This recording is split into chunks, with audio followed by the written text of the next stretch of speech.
Hello guys, and welcome back to this channel. Um, I'm sorry for the long radio silence from me. I wasn't making videos a lot or at all really because I was very busy in real life. I'm not playing as actively as I was. And yeah, but since we have a new update and it's a quite a complex update and large new feature in Ark of War. It's very exciting, and I decided to make a video anyway. So here I am, and I tried to make this into a mini series discussing a few parts of the new expedition, the Cassitan Expedition. And this is the first part. And in this part, we will have a look at just getting started. What is the basics and what you need to know, and what you need to do as an individual player as well as with your guild. So let's get started. So I will briefly touch on what the Cassitan Expedition even is. I mean, we have our server here, the normal server, where you have your top 3 guilds, and you've been playing on the server for 4 years now, so you should know what it is, the server. But now we have a new server where every one of these players you've been fighting alongside or fighting against will be joining you together in the Cassitan Expedition. We have 4 servers that are coming together to fight for new objectives on the new map. So let's enter the map. You need an entry ticket or something. You can get it for 2,000 gold at a store. Not expensive.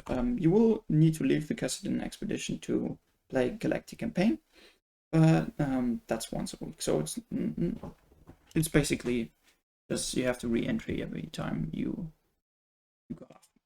go in there. Okay, so you will spawn in one of these pockets. Your whole server will spawn in one of these pockets. For example, our server 1213 spawn right here. Then the next server spawn here and here and here. So we have the capitals in this pocket. We have border control centers in these pockets. We have monsters and new updated tiles which hold more resources in these pockets. For example, these. And it's quite confusing what you have to do. So basically, first you can look up here in the Cassitan Expedition tab. And you see a lot of things. So I will touch on like the road of expedition, because in 24-hour segments, different objectives your server or all the planets have to achieve together. And yeah, for example, today the borders level 2 open up. So these border control centers, they open up every new segment, and you spawn in this segment and you have to control the borders to cross to a new segment. And yeah, then there are these capitals which bring you points, but that's not the point of this video. If I wanted to touch on everything, this would go 20 minutes or so. So I leave the capitals. I leave them there. I just talk about what you need to do. So first you will spawn here, and for the first 24 hours there will be an event where all of the planets together have to kill 3,000 monsters, from one of the new monsters, which give first kill gold, a lot of it. And you will walk out of your first expedition or expansion with 500,000 more gold. It's very generous gift from the developers. But yeah, you have to kill these 3,000, and then you have to also level up your guild forts, which will be a very major part of this expedition. So basically, per expedition you get a level 0 fort, and you have to upgrade it with let's see here, food parts, gas, and all the resources, and also these fort materials. And you get those by killing monsters. So the more monsters you kill, they drop like the usual items from the monsters every once in a while. And the more monsters you kill, the more of these boxes you get and the more you can donate to build the fort. You really don't need them for anything else. And also you can get them by farming tiles. Yeah, they get quite a lot. If I recall here, my gathering report. Yeah.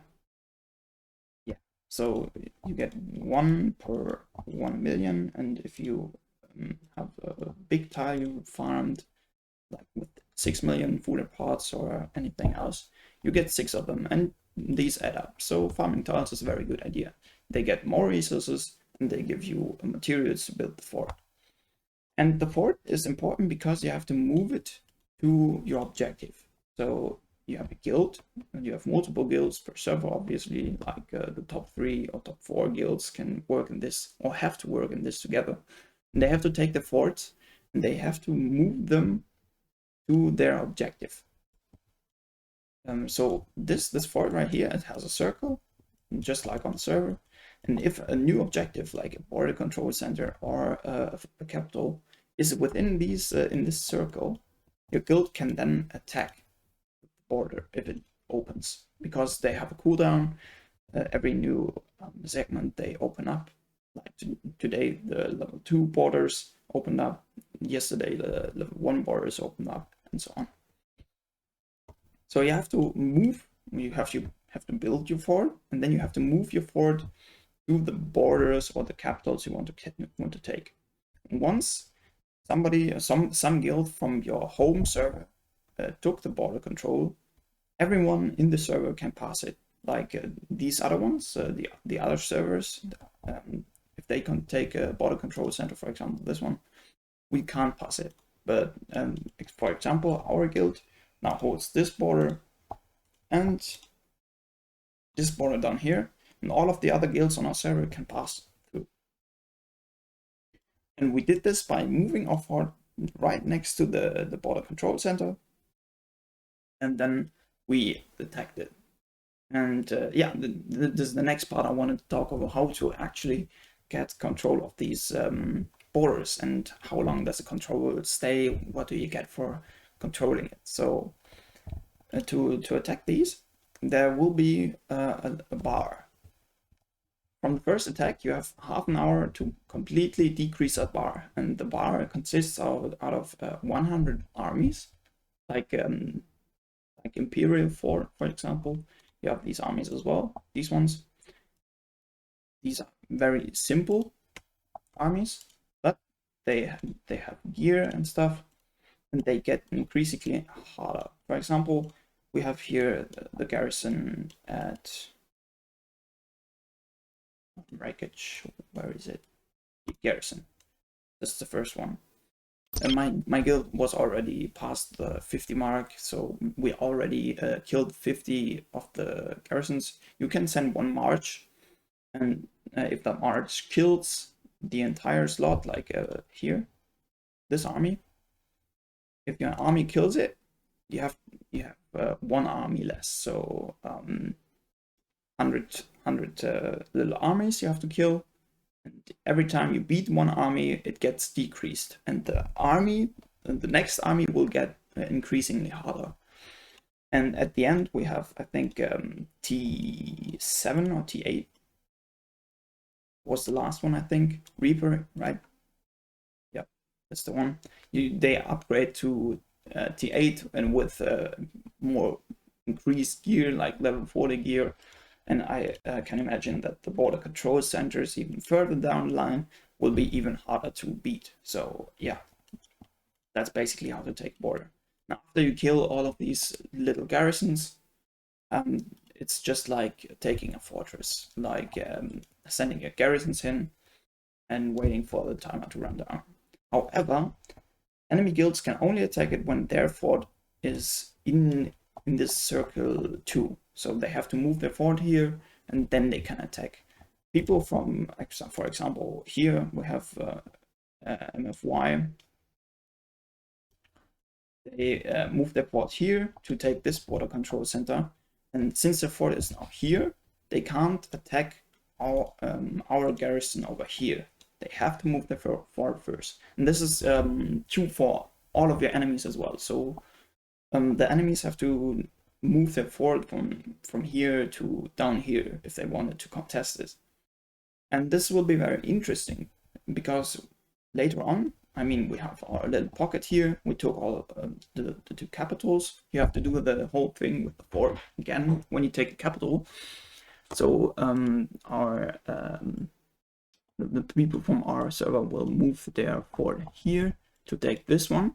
We agreed to it because we are cooperating on our server, so all of the guilds are working together, we're communicating, and we said, okay, you can have this one, we will take this capital over here, MFY will take this one over here, and we will take the border control center over here. Something like that. Just work together, and it's important. And yeah, sooner or later we will run into different guilds, like FXE, for example. They are from the server over here. They spawned here, and they moved their way up. They took this border, and they can now move into this inner pocket. And we are now in this inner pocket. And you can see the next day or whenever it opens up, if these borders are open and we park a fort next to it, like this one, this fort's moving here, the MFY fort is moving here. So they will take this tomorrow or whenever it opens. And the enemy guild will take this one, and then we're suddenly in the same pocket, and we have to practically move all of our forts to the next objective, whichever we want to take. Like MFY is a strong guild, they will probably go for the capital, and maybe we will go for the border center, or we can go to this border center to stop their server from sending reinforcements. It will be a very interesting mechanic, and I'm very yeah, I'm very excited to see it. And yeah, that's like the basics. You have your guild forts, which decide where your guild will take action or where they will fight. The enemies have that as well. And basically you have to cooperate and just say who attacks where and when, and who takes which objective. Because in the end we have a rating or a ranking, which is points ranking. That's right here, and you can see our planet is at the top because we work together, and the enemy planets will eventually work together too, and this will get into a very nasty fight, I think, and I'm very excited to see it. And that's it for this video, I think. Yeah, if you liked it, let me know, and maybe I will do another video on how the points ranking works, or how to get the most points. I need to figure it out myself too, but we found out this much from the time I've played so far, and I hope it'll help you, and I hope you stick around for the next video, and until then, we see each other. Bye bye.